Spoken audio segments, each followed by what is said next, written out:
Hello, അപ്പോൾ എല്ലാവർക്കും പുതിയൊരു വീഡിയോയിലേക്ക് സ്വാഗതം. അപ്പോൾ ഇത് ഓണത്തിൻ്റെ വ്ളോഗാണ് കേട്ടോ, ചെറിയൊരു വ്ളോഗാണ്. അപ്പോൾ എല്ലാവർക്കും ഇഷ്ടപ്പെടുമെന്ന് വിചാരിക്കുന്നു. അപ്പോൾ വീഡിയോ അവസാനം വരെ കാണേണ്ടതാണ്. അപ്പോൾ ഒരു ട്വിസ്റ്റ് ഉണ്ട് വീഡിയോൻ്റെ അവസാനം. അപ്പോൾ എല്ലാവരും അവസാനം വരെ വീഡിയോ കാണേണ്ടതാണ്. അപ്പോൾ നമ്മൾ കുറച്ച് പൂ വാങ്ങിച്ചിട്ടുണ്ടായിരുന്നു. അപ്പോൾ അതിൻ്റെ പൂക്കൾ ഇട്ടുകൊണ്ടിരിക്കുകയാണ്.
അപ്പോൾ ഇതാട്ടോ ഇന്നത്തെ സ്പെഷ്യലായിട്ടുള്ളത്. ചോറും പിന്നെ കക്കരിക്ക പെരക്കും, മട്ടൻ സുക്ക, പിന്നെ സാമ്പാർ, പിന്നെ പപ്പടം, ഇത്ര മാത്രം, ചിക്കൻ ഫ്രൈ, ഇത്ര മാത്രമേ ഉള്ളൂ.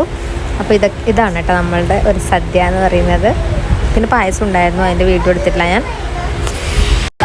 ഇനി നമ്മൾ നേരെ റെയിൽവേ സ്റ്റേഷനിലേക്ക് പോവുകയാണ്.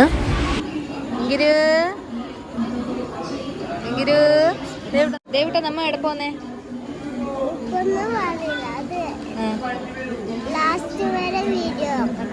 ലാസ്റ്റ് വരെ വീഡിയോ നോക്കിയാലേ നമ്മ പറയൂ അല്ലേ? ഓക്കേ. അങ്ങനെ ഇന്നത്തെ വീഡിയോ ഇവിടെ അവസാനിച്ചിരിക്കുകയാണ്. ചെറിയൊരു വീഡിയോ ആണ്. അപ്പോൾ നമ്മൾ ചെറിയൊരു ട്രിപ്പ് പോയി. അപ്പോൾ ആ സ്ഥലം ഏതെന്ന് അറിയാൻ വേണ്ടിയിട്ട് അടുത്ത വീഡിയോയിൽ കാണാം. അതുവരേക്കും ഗുഡ് ബൈ, ടേക്ക് കെയർ.